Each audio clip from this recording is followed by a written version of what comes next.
हरे कृष्ण। आज आम जानिबा अक्षय तृतीयार विशेष गुरुत्व विषय रे। एही वर्ष अर्थात 2025 मसीह अप्रैल 30 तारिख दिन एही अक्षय तृतीयार तिथि पड़ुछि। अक्षय तृतीयारे संपूर्ण दिनटी शुभ मुहूर्त रे परिपूर्ण होइथाय। सारा दिनटी एक शुभ समय अटे। तेणु एही दिन करा जायथिबा स्नान, दान, जप, तपस्या एवं हवन इत्यादि कर्म शुभ एवं अनंत फल प्रदान करे। आउ एही दिन त्रेताय युग आरंभ होइतिला। वैशाख शुक्ल पक्ष तृतीया को अक्षय तृतीया बोली कुहा जाए। यह अनंत फल प्रदान करे। एही दिन करा जायथिबा दान, सकाळर पवित्र स्नान, सकाळे शीघ्र उठिकी ईश्वरक नाम ध्यान करी पवित्र स्नान कले ताहाको आध्यात्मिक स्नान कुहा जाए। एही दिन गंगा स्नान करिबा द्वारा समस्त तीर्थ यात्रार फल मिलिथाए। सकाळे स्नान करिबा परे एही मंत्र उच्चारण करी प्रार्थना करंतु। माधवे मेषगे भानौ मुरारे मधुसूदन प्रातः स्नानेन मे नाथ फलदह पापहा भव।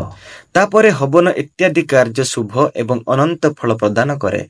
भविष्य पुराण एवं मत्स्य पुराण अनुसार एही तिथिरे करा जायथिबा समस्त पुण्य कर्मर फल अनंत होइथाय। तेणु एहार नाम अक्षय रखा जायछि। एही तिथि ठारू त्रेताय युग व सत्य युगर आरंभ होइथिला एवं महाभारत युद्ध एही तिथिरे शेष होइथिला। तेणु एहा समस्त पापर विनाशकारी एवं सौभाग्य प्रदान करे।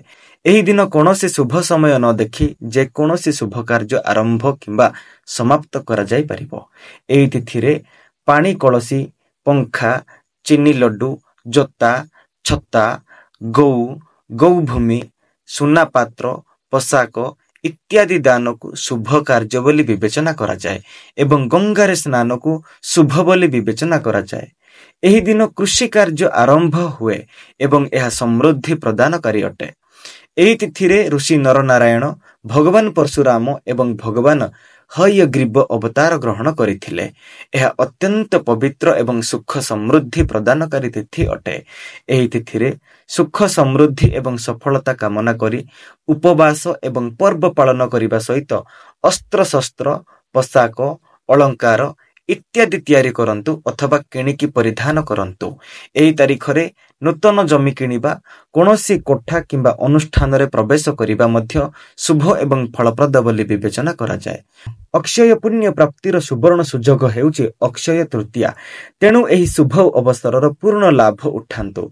मन वांछित फल पाइबा पई आगको मंत्र दिया जाइछि। एही दिन जप करिकि निश्चिंत भावरे एहार लाभ नियंतु।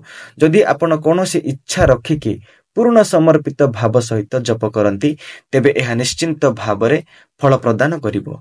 जदि आपण परिवार रे सुख एवं शांति किंबा रोगरु मुक्ति चाहंती, आपण कोर्ट मामला रे विजयी हेबाकु चाहंती, तेबे एही दिन संकल्प करिकि जप करंतु। निश्चिंत भावरे विजयी हेबे।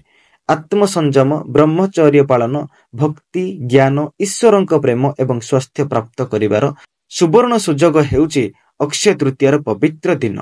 रोगरु मुक्ति पाइबा पई नासई रोग हरे सब पीरा जपत निरंतर हनुमत वीरा। हनुमानंकर एही मंत्र को जप करंतु। सर्वोत्तम स्वास्थ्य प्राप्ति पई ओम हम सम हम सह एही मंत्र को जप करंतु।